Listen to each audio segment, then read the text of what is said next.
இன்னொரு முறை மோடி ஆட்சி வந்ததுன்னா மொத்தமும் காலி. நம்ம சிறுபான்மையினர்களுக்கு பாதுகாப்பாக இருக்கிறது திராவிட முன்னேற்ற கழகம் ஒன்று மட்டும்தான்.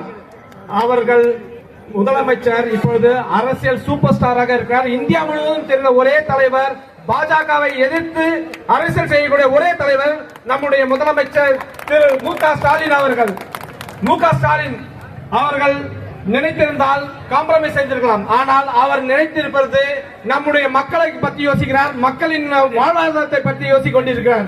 எனவே தயவு செய்து இந்த 2026 தேர்தலில் எல்லா மக்களும் முதலமைச்சர் திரு மு.க. ஸ்டாலின் அவர்களின் கரத்தை பலப்படுத்தி இந்த ஓட்சோரி செய்யும் மோடியின் அரசை தயவு செய்து யோசித்து ஓட்டளிக்கும்படி மிகவும் தாழ்மையுடன் கேட்டுக்கொள்கின்றோம்.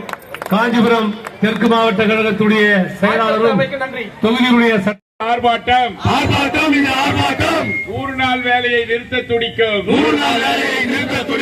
ஒன்றிய அரசுக்கு எதிரான ஆர்ப்பாட்டம். ஆர்ப்பாட்டம் இது ஆர்ப்பாட்டம். ஏழைகள் வயிற்றில் அடிக்க நினைக்கும் மோடிக்கு எதிரான ஆர்ப்பாட்டம். ஆர்ப்பாட்டம் இது ஆர்ப்பாட்டம். மோடிக்கு வால் பிடிக்கும் அடிமைகளுக்கு எதிரான ஆர்ப்பாட்டம். ஆர்ப்பாட்டம் இது ஆர்ப்பாட்டம். தமிழ்நாட்டை வஞ்சிக்கும் பாசிச பாஜகவிற்கு எதிரான ஆர்ப்பாட்டம். முடக்காதே முடக்காதே 100 நாள் வேலையை முடக்காதே.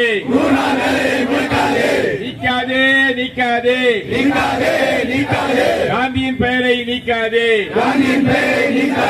குறைக்காதே குறைக்காதே நிதியை குறைக்காதே. தமிழ்நாட்டிற்கான நிதியை குறைக்காதே. அடிக்காதே அடிக்காதே ஏழைகள் வயிற்றில் அடிக்காதே.